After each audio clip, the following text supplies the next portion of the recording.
Good morning, ladies and gentlemen. Today is September 2nd, 2012, and this is the KNKL Show, episode 49. I am your host, Kienan Lafferty. Today we are going to be doing a tutorial on expressions 2.0. Yes, that's right. Yesterday I recorded it, but because I am awesome, I actually forgot to set the proper video and audio codec. So at the end of the thing, when it went to go render it, it said, no, I don't feel like doing that. I don't feel like doing that. It's too big. But that's because I was recording with Microsoft Video 1 instead of DivX. And basically what happens when you do that is instead of making your file a few hundred megabytes, it makes it a few hundred gigabytes. So I understand why I didn't want to go through the trouble of doing that. Anyway. Moving on, let us take a stroll down lovely lane. Come with me, ladies and gentlemen. We have Catwomen. We have awesome Karthus. We have the girl from Juno. I forget her name. Cool self-portraits, anime girls. I love all of these awesome submissions. Thank you guys once again for submitting your awesome artworks to the Facebook. I never get tired of seeing that. And yes, please continue doing so. I will send you candy. The Twitter, for those of you who are not following me, please follow, because I will not post links when I am looting grocery stores for backpacks or getting my head shot off in DayZ, but I will post links when I'm posting new videos to YouTube, and I'll keep you updated as to when those are going live. So, before we get into today's daily, watching expressions, or studying expressions, I have something very special to share with you, and that is Party Ziggs! Oh, I'm over here now. So, as you can see, yes, we did end up making the skin. This was actually a fan-submitted skin by an artist by the name of Matcom, I believe. And he came up with this awesome idea to do Pool Party Ziggs. Well, basically, his bombs are replaced with water balloons. So I was tasked with doing the splash for this because I thought it was going to be awesome. And I also had an awesome opportunity to tag team it with Katie DeSouza. So we ended up, we put in Ziggs, right? And then we wanted to put all these other characters into it just to be fun. Sort of like something they do in like Street Fighter. So you got Ari over here. She's looking cute. And Garen, Kat. This is Darius, by the way, not Draven. Draven would have the mustache. And then you got Riven, Diana, Leona, Zin back there. And then everybody, this is the mystery character. Nobody knows who this is. But it is Yorick. It is Pool Boy Yorick. And that one, oh man, there's a good story behind that. We were actually in a, meeting doing our splash review. I was there with the splash team, right? And we were just looking at, we had this funny idea that we should put Yorick in every single splash from now on. Like, we should just hide him in there. And we were working on the Pool Party Ziggs, and we're like, hey, let's put him in there too. And so we're like, well, how can we fit him in there? They're like, how about we make him the pool boy? And it was genius! From that point, we knew that it was meant to be. Alright, guys, so yesterday, I think, taught me a good lesson. As you can see, right here, everything was actually done yesterday, and after the video crapped out, but you'll notice that we only got like 5 expressions done, and one of them's a duplicate. So today, I am going to not worry so much about the time, and my main priority is actually going to be making sure that we get through the material and I say everything that I really want to say. Because I feel like as of late I've been kind of like trying to time box these things into like, you know, the 20 to 30 minute range. And I feel like maybe there's some extra material that could be very important if we stick it through, you know, maybe 45 minutes. I don't know. So anyway, regardless, today, not worrying about that. But what I am worrying about is where the heck my stylus is. There we go. All right. So for those of you who saw the update yesterday, we are actually going to be taking a look at the awesome art book of Tangled.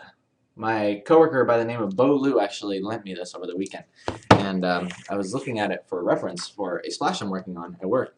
And there's these awesome, you know, character studies of Flynn Rider from the movie, and it's got all these awesome expressions in it. And it never really hit me until then, but I was like, you know what? I've been drawing my comic book characters in these static sort of plain-faced images, right? And I didn't realize how important it was to actually look at these and study the expressions of people and make sure that I'm kind of drawing my characters this way too. So that is what we are going to be doing today. We're going to be taking some of the expressions, from this book and kind of translating them over to the style that I'm working with for my comic. And in the process of doing that, I will basically talk to you about what I feel goes into big expressions or good expressions. So anyway, let us get started, shall we? Let us get started. Oh, by the way, this monitor, unfortunately, on this side is broken. Usually it is there to light my face, light the left side of my face, or your right side, or your left side, my right side. But it is broken and I need to get another one. My computer is actually kind of crapping out as of late. But that is okay because I'm looking to get a new one in the meantime. And maybe I'll be able to get some new, better software that will not poop out when it's trying to render the video. Alright, so one of my favorite expressions in this book is sort of like this one where he's looking up and he's kind of like confused. So we're going to be drawing the male lead character in this, which I'm going to decide to name him Jack. I really like that name, and because somebody suggested it, and it's actually the name of a character I was working on in a book before I started working at Riot. It was called Bo and the Beanstalk, and that's funny because my coworker's name is Bo.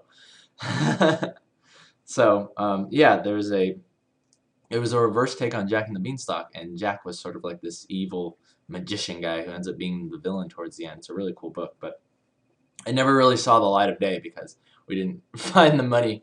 We didn't end up getting the money to actually print it, but the book is done, and it's pretty sweet. So maybe one day, we'll see it. Okay, so you see what I did right here was I usually put the top of the eyes at the halfway point of the circle, right? And this is, the halfway point of the circle being tilted upwards, right? But because of the depth of the face, if you were to stick the eyes here, like this, see, they look like they're like popping out. They look like they're like, if my face literally just went like this, my eyes would be stuck out here, like where my glasses are. That's not where you'd put your eyes. Your eyes actually sink in, right? So you want to keep that in mind. So it's actually going to technically be, it's going to look like it's lower on the circle, but it's actually just accounting for the depth. Like say, like it's going in, like there's depth here. So your eyes will actually be more here, right? Or the midpoint. Actually, no, that's the top of the eye. So let's kick it down even more. Kick it down even more. Alright, so there we got that. I know that I like to have the mouth usually at the bottom of the circle. There's other artists that I've seen, they do the nose there, but then they have like much longer chins. But for my style, no, we do the mouth there. And since it's going to be kind of bunched up, and like kind of puckering his lips a little bit, we'll push it up a little bit. And then the nose will be here into a simplified shape, like that. It's kind of registering the underside of the nose, right? Having it curve over like that. And then a really easy way I've found to remember where to place the other eye is think of the bridge of the nose that's going up here. Actually, let me zoom in. Hopefully the guidelines aren't totally messing with you too badly. Think of the bridge of the nose as it goes up here, right? And then it goes like that. It goes up and like that, right? And then you'll know that if you follow this line, which is kicked back quite a ways, because of the depth of the face, if you follow the line at the top of the eye, bring it over like this, that is how you will place the other eye. Like that. See? And then it's behind that side of the nose.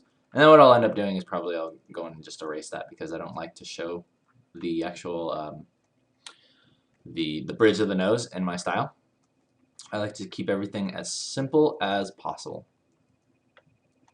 So I'll end up going in here and just kind of simplifying these shapes, kind of bringing that to a point, bringing it down like that. And just kind of erasing guidelines, sculpting the lines, if you will. That's the way I like to do it. It's not the cleanest way to do it, but you know, it saves my hand and it saves me time, so I like it. Cool. All right, now let's throw in the eyes there. Remember, we're thinking of the eye as a round shape that exists within this eye socket, right? Oh, that's not the best circle, but you get the idea.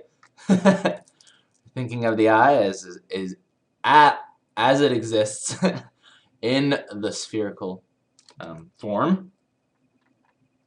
Yes. So bam, there's one. And remember, whatever's going on with this eye will be happening with this eye too. Almost exactly. Right? Because when you look one way, your eyes, they both look the same.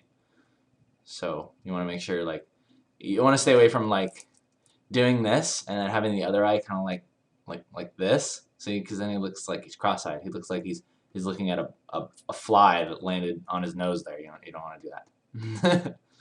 So make sure whatever this eye is doing, this eye is doing too.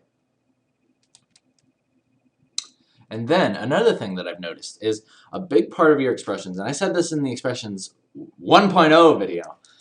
Basically, I feel like 90% of what is being said with your expression is being said through your eyes, right?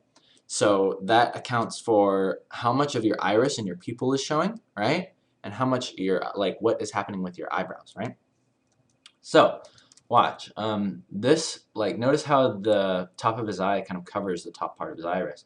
If we were to raise that up a tiny bit on both eyes and have more of his iris showing, he's going to look more alert and more like kind of interested in what he's looking at. See, just that tiny, it's that tiny change that we did. Look at that. That is mind-blowing. It even made my eyebrows raise. And the funny thing is when I'm working with expressions at work, I'll oftentimes be like making that face as I'm drawing it. So if I'm drawing this, I'll be like, it's really funny. People have said they see me do that, and yeah, it's pretty funny. Let's put some little lines down here. Again, just simplifying forms. Simplifying forms. Okay, so now we're going to work with the eyebrows, right? I'm going to make one a little bit lower, right? And remember, account for this depth. So the eyebrow is going to be pushed to the edge of the head, like that, right? And then this one is going to be following this perspective if it was on the same plane. However, I want this one to be raised quite a bit. So have the bottom, or the top of the eyebrow be the bottom of this one.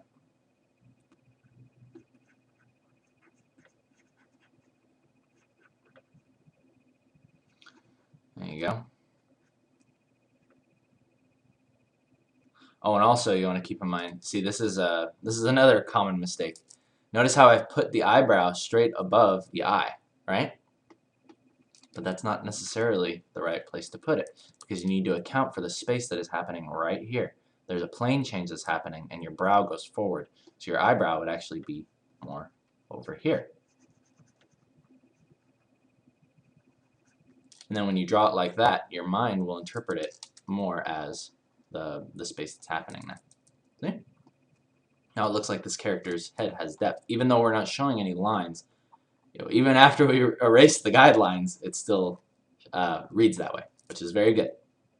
That is very good, and that is what you would like to do.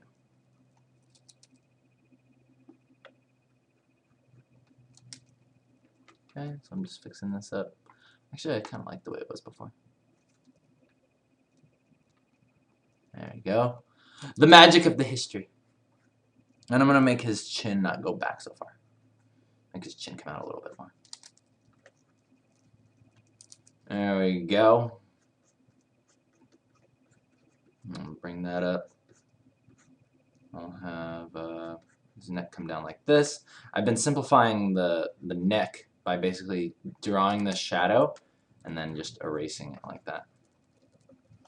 So that represents our neck. Now let us move over to the ear. So we know that the ear, I spoke earlier about my style and how I like to kind of bring the neck up, right, like this, to meet the edge of this oval, or a circle. And then what I like to do is to draw the ears like this, right, and then the hair. But unfortunately, what happens when I do that is the ear is way too far back on the end of the head when it's turned this far. So I was like, well, how can I connect it, right, with a simple shape? I know that the ear is going to lie between the nose and the eye, right? Remember, that's what we were talking about on the face, the facial expression, or just the facial tutorial. So I know that the ear is going to be more around this area, right? So I found out a really easy way to connect it back to the head is just to draw the hairline, like that. So it'll just come in, out, up, down, right? Like that. And his hair comes up like this. And then because his head is tilted back, his hairline is going to go way up here. Go up like that. Like that. And that. And I found that pushing the hairline back here will allow your characters to look a little bit more older. Whereas if you bring it down a ways, he'll look younger. And keeping the large forehead, I feel like, helps make your characters look younger. So I feel like this is a very important point in telling the age of your characters. By their hairline. So moving on to his simplified hair shape. It's quite easy. It comes out like this. One spike there. Goes up. One spike there. And again, notice how close I'm keeping this hairline to the actual edge of his head because it's tilted up. And you'll notice, like, even just the silhouette shape of my hair, see as I turn it down, look at how much surface area this is taking up on the, like, just my hair shape, right? But when I look up, see, it's just now very small shape. So these are things you like to think about. Okay, so I got this. And then his little call-out sign is actually this shape right here. It's almost like a crescent moon inside of his head. And then his hairline connects down. Like that! Like that. Cool. And there is our friend Jack doing his cool little looky up expression. In fact, I kind of want to push it a little bit more. Just kind of referencing the Tangled book again, because I really like theirs. There's something about the mouth, I think, that does it, because it's pushed even more. It's like the mouth is actually starting way out here with the nose. Oh, that's funny. And the lip actually looks like it affects the silhouette a tiny bit. Oh, that's funny. I don't know how well that translates, but I don't know. I think it looks okay. Maybe there's some way we can find a happy medium. I think that might be it.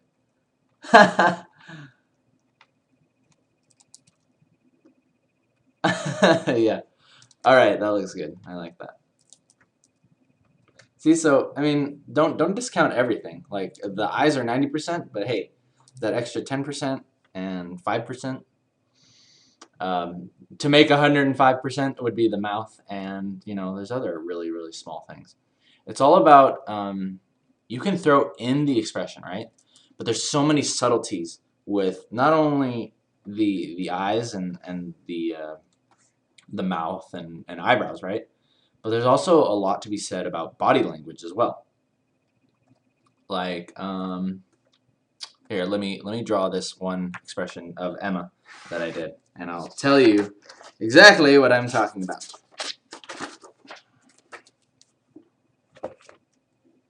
Okay, so Emma has a very similar, now after drawing these characters a few times, it's actually become quite easy.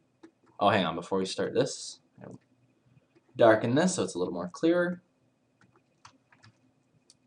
I'll start this one. Okay.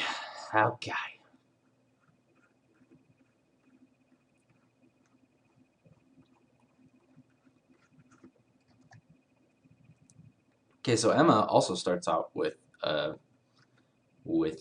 circle. I almost called it an oval again. Oh man. It is a lovely Sunday, isn't it? Man, I'm ready to just kick back, relax. I might be going to the pool today. Maybe I'll have my own pool party. Speaking of that, I was actually thinking about that today. I was like, man, we had such a good summer having those pool parties, and wow, that was a really, really good time. And my buddy just got Guild Wars too. I'm thinking I might try that out. If they have a pool, maybe I'll be having some parties there. We'll see that. Okay, so basically what I'm going to be doing here is showing you a little bit more of like body language, right? Actually, right. Hang on. Gotta have the chin more like this. There we go. Okay, so again, dividing the circle in half, right? Keeping in mind how we want the head to be tilted, right? It's always good to have the head tilted very, very slightly in one angle. You don't want to stay away from just like straight on, head tilts. So I know that the top of the eyes usually lie around here, but because I'm going to be dropping her eyes down, her eyelids down, they're going to be right around here.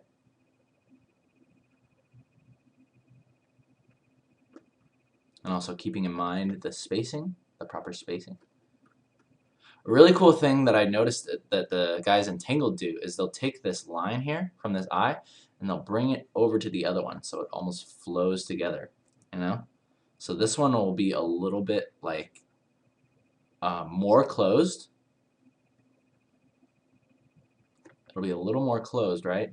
But you notice how this line flows and it looks really nice actually a lot of the time when they do it on their characters. So what we're going to be drawing on Emma is actually kind of like a cute little smiley flirty pose, right? Now notice what's happening here with these eyes, right? Because of this line, it actually looks like she's kind of like looking to the side, like disappointed or something. But watch what happens when we start throwing in the eyebrows and the rest of the expression.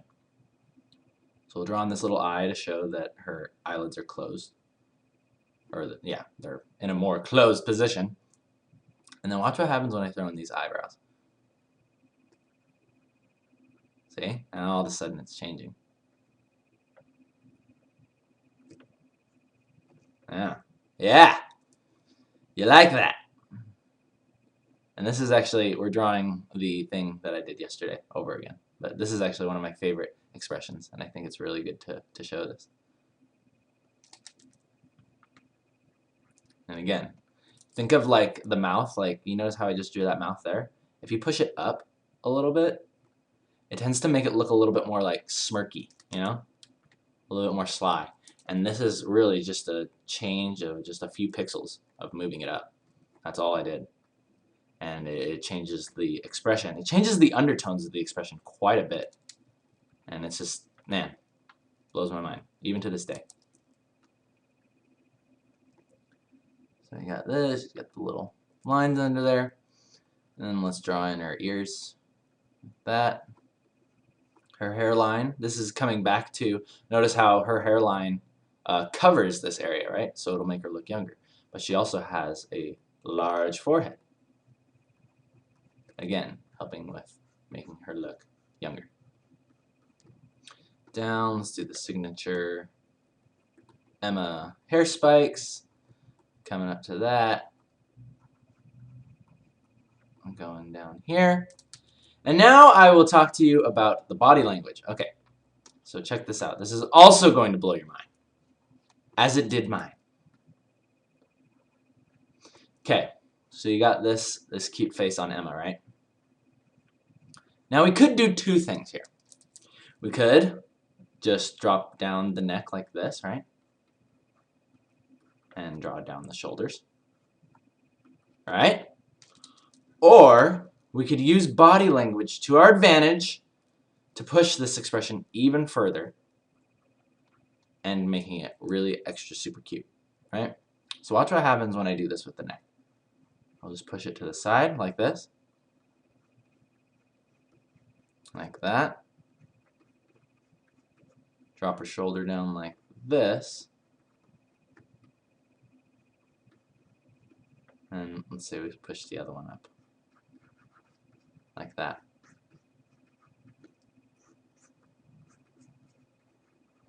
You see what happened there?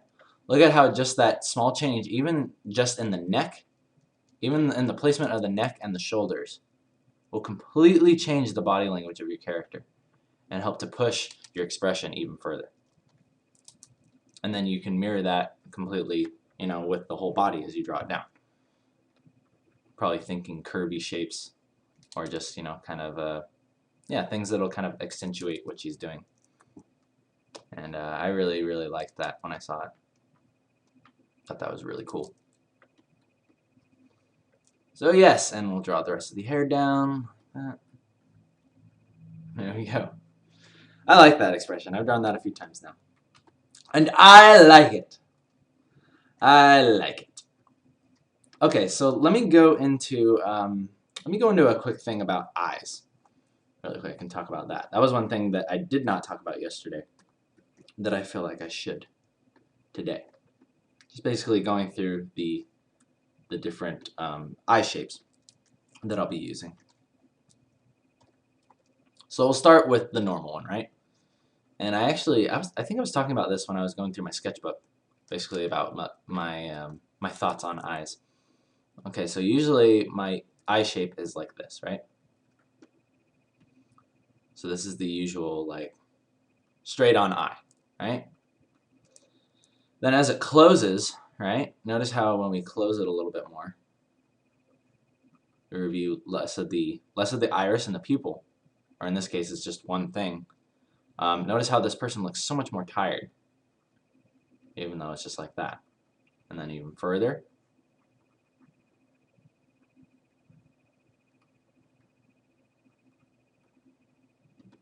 Like that, right? So there's so much communication happening there that your mind is translating and giving to you. That your mind is translating and giving back to you as like food for thought, food for your brain. So as you open the eye, watch this. So this top line becomes a little bit more curved, right? Starts to go down a little bit more. Notice what happens when you show more of the iris. See? This person looks much more alert and interested. Then as we push it even further, and again, we're basically allowing the mind to throw in the bottom eyelid, unless we really need to show it. Looking even more scared, right? And I'll just kind of throw in the bottom eyelid here, right?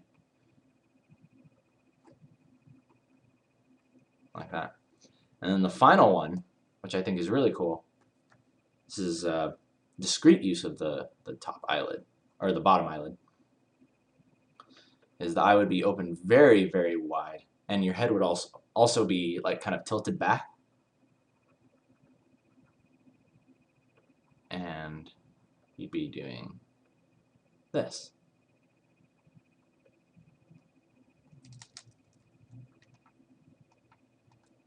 Yeah. Your bottom eyelid is now coming up and covering part of your iris and not the pupil, but just the iris. And this leads to a very like scared look, you know, like that. So there's all these like small little details that go into making your eye, as well as helping convey what expression is happening. So I hope that makes sense. And here I'll actually let me mirror these so you can see what they look like on a actual face. Whoop. That's awesome. Look at that. A few of these look a little cross-eyed, but yeah, see? Isn't that cool? So you want to use these to your advantage. Basically, how much of your iris and your pupil is showing. And I swear by it. It is awesome. Okay.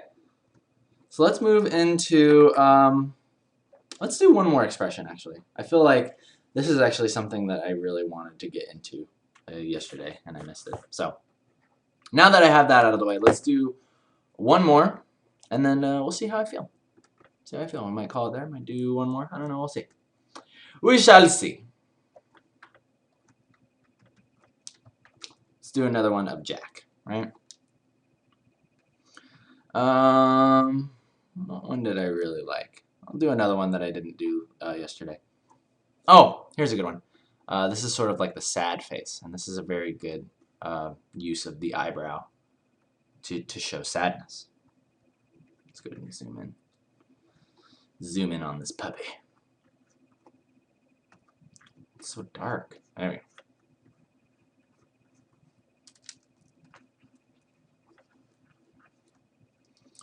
Okay, so just sketching in the lines really quick. Middle of that circle. Just gonna bring down this chin here. Okay, middle of the circle. Drop the eyes back a tiny bit.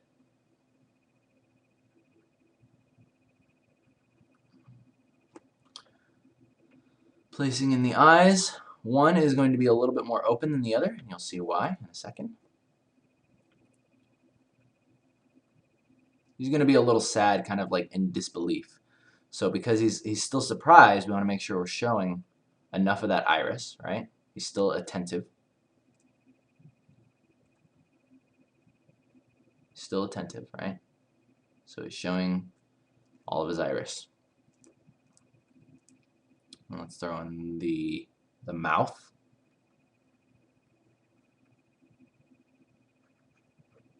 You can probably see me making this face as I'm drawing it too. You'll probably notice that.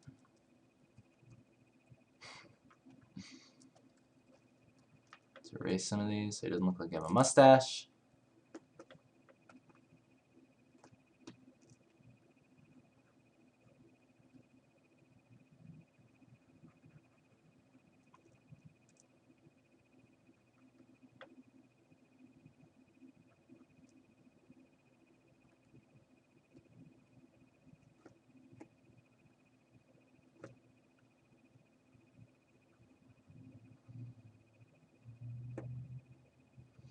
Actually, I'm making his pupils a little bit big, or just his eyes a little bit big. Jack has smaller pupils.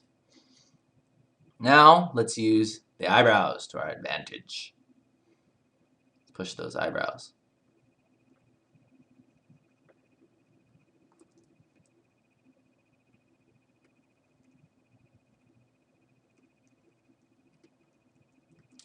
There we go, using the eyebrows to help solidify what we are saying here. So a little bit of that under eyelid is coming up to kind of show that he's kind of wincing a little bit, you know.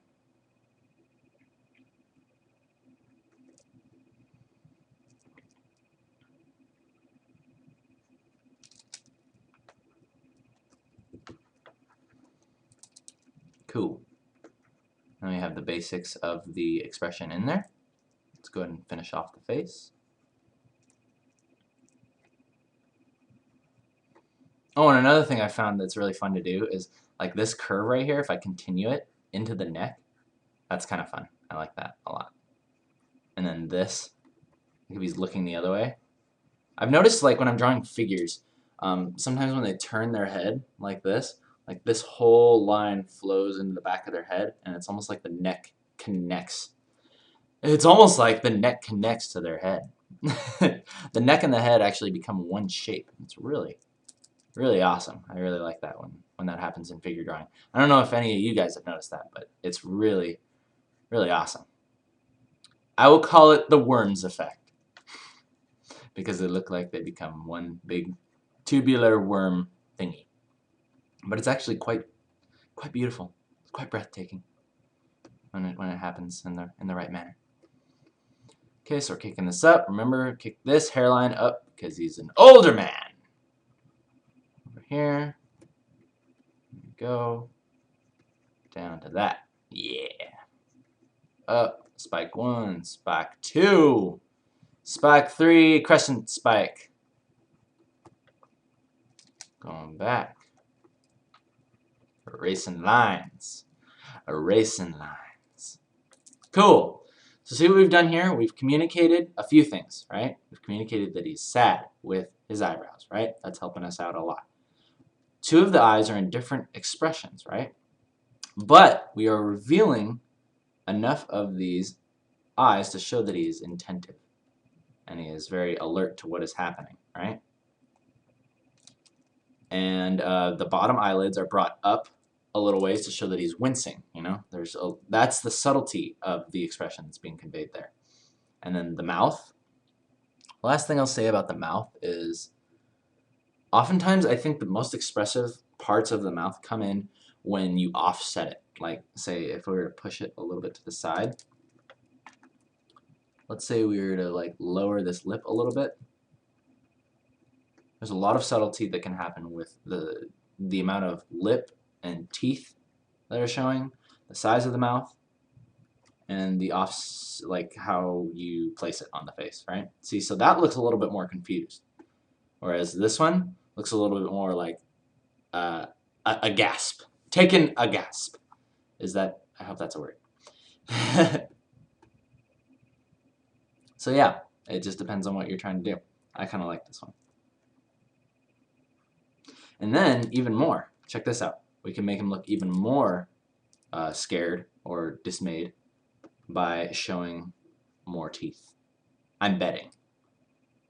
I'm not sure. Let's try. Yeah, and he's like, "Hey, why'd you take my ice cream? Why'd you take my ice cream cone?" Yeah, so those are good. But I like the old one the most. That one works too, actually, just without the teeth. Yeah. So feel free to like, especially in digital format, it's so much easier to like experiment with the subtleties of the face. So I'd highly recommend that you guys do that. Yeah, I like it. Let's go and turn that shape really quick. And you know what? I want to do one more. Let's do one more of Emma. Cool. Oh. I'm going to do a controversial face for Emma. I'm going to draw Happy Emma. Oh my gosh. Happy anime girls? Who draws those? They're all supposed to look scared and in trouble. Alright, I'm opening up my reference page. I really like the way they did it in Tangled, right? And I'll actually show you. Like, there's a few... Actually, I want to do this one. Look at these expressions and tell me that they are not absolutely genius. See? Look at that. Look at how much of the iris and the pupil is showing. See? She doesn't look attentive. She looks ticked off, you know? You move over here to these ones. Look at that. Look how darling that is. That's just so precious. And this, too. Look at this. They talk about allowing the face to stretch where it needs to, right? Like, notice how one side is kind of normal and the other one's kind of stretched up. I think that's really cool, and I didn't notice that they were actually doing that in the movie. Again, here's some other awesome ones. See, look at that one. That face is totally stretching. And then this one side of the face is stretching, the other one's the same. So these are all really nice studies, and I kind of want to take in a few of these into Emma's design. But we'll draw Happy Emma. We'll draw a happy anime girl Emma and see how much we can get away with it.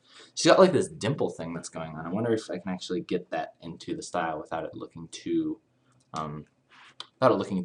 like Disney and too much like out of the style. But that is why we experiment with things like this. So let us begin.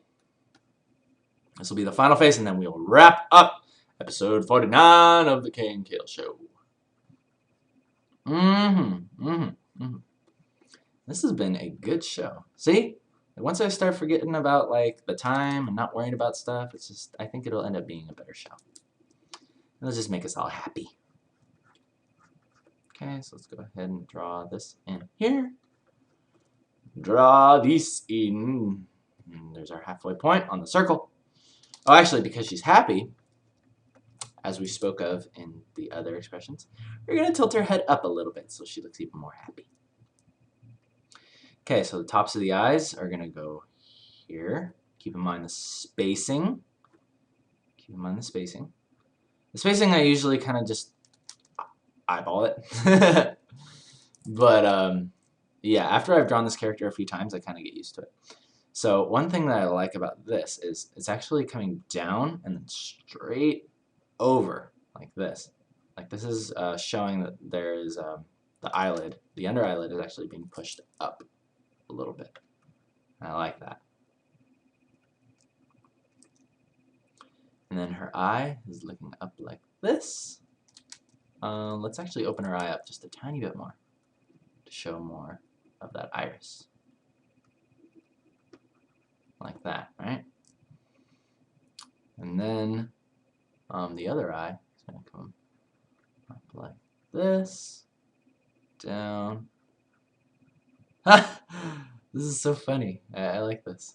This is very interesting, kind of translating this over into the style. Alright, remember the eyes are both mirroring each other. So because this one is looking this way, the other one, think of the spheres underneath. The spheres are the same most of the time.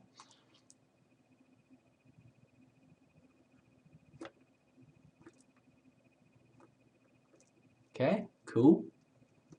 I like that. Now the mouth be down here. Actually, you know, may have off-placed this a little bit. I think because I shrunk down the eyes, I need to shrink down the face a little bit too.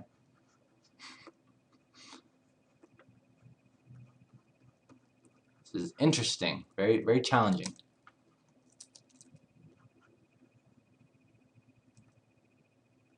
So I think we're kind of on point for the eyes.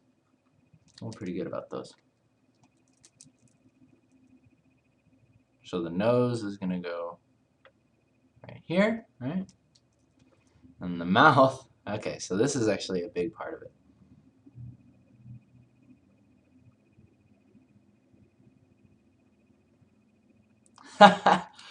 That's funny.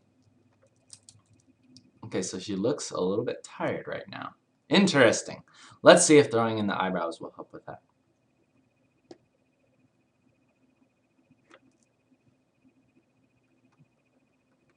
A little bit, actually. Isn't that funny?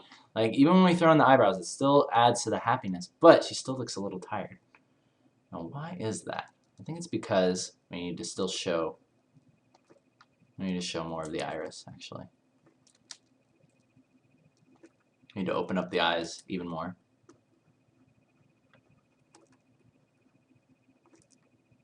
And show more of the iris.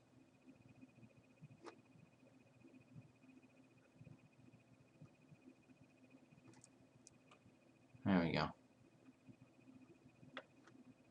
Oh, it's also the line underneath there. I didn't think about that. I like to have those lines there. Let's see if there's a way I can make it work to my advantage. That would be nice.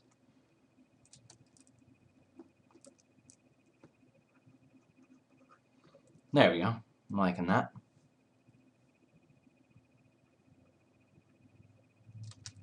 Another thing I'm noticing is it's kind of kicked down a little bit more. Like, the smile is actually a little bit more curved this way.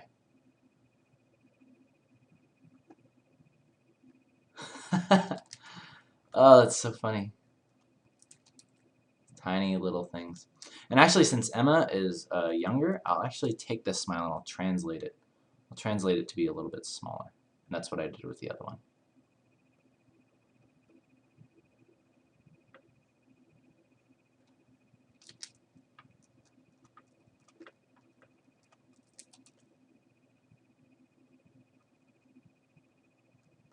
Yeah, there we go.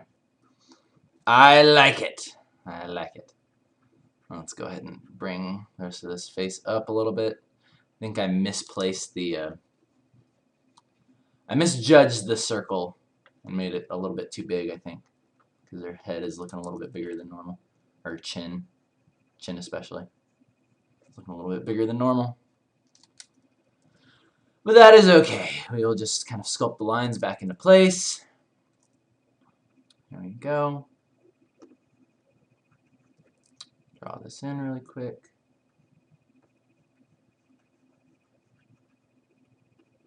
Drawing that ear.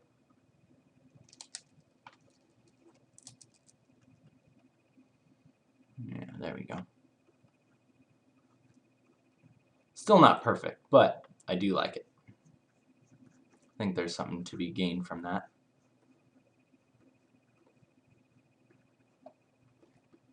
That's funny. Drawing happy anime girls. Not as easy as I thought it would be.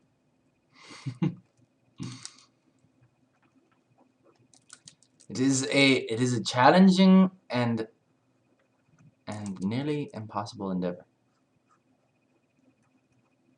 There we go. That's more like it. I'll actually, when the characters are turned this way, I'll actually end up just erasing that line and just connect it right into the neck. For stylistic purposes.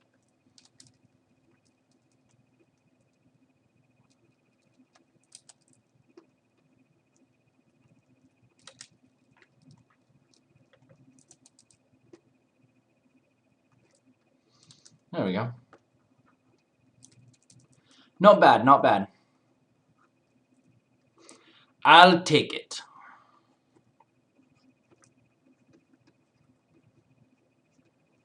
So there you have it, ladies and gentlemen. A happy anime girl. Wow.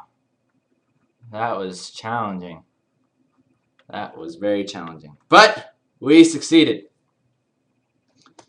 So, let's go ahead and darken that in. Yeah. Look at that. That's cool. So again, you can look between these two and see how much awesomeness and expressiveness you can bring to your characters with the help of your eyes, ears, mouth, and nose. Again, this has been very eye-opening to me, and I hope this helps you guys out too with expressing what feelings your character is feeling and adding new life to your awesome comic book characters or whatever characters you're working on, illustrations. So, with that, I'm going to go ahead and wrap up the daily. Thank you once again for joining me today on episode 49 of the KNKL show. Thumbs up if you like it, thumbs down if you don't. I am Kienan Lafferty, and I will see you guys next week. And I gotta move this thing over here so I can stop it because the other monitor's broken. But I will be getting a new one. Alright, see you guys later.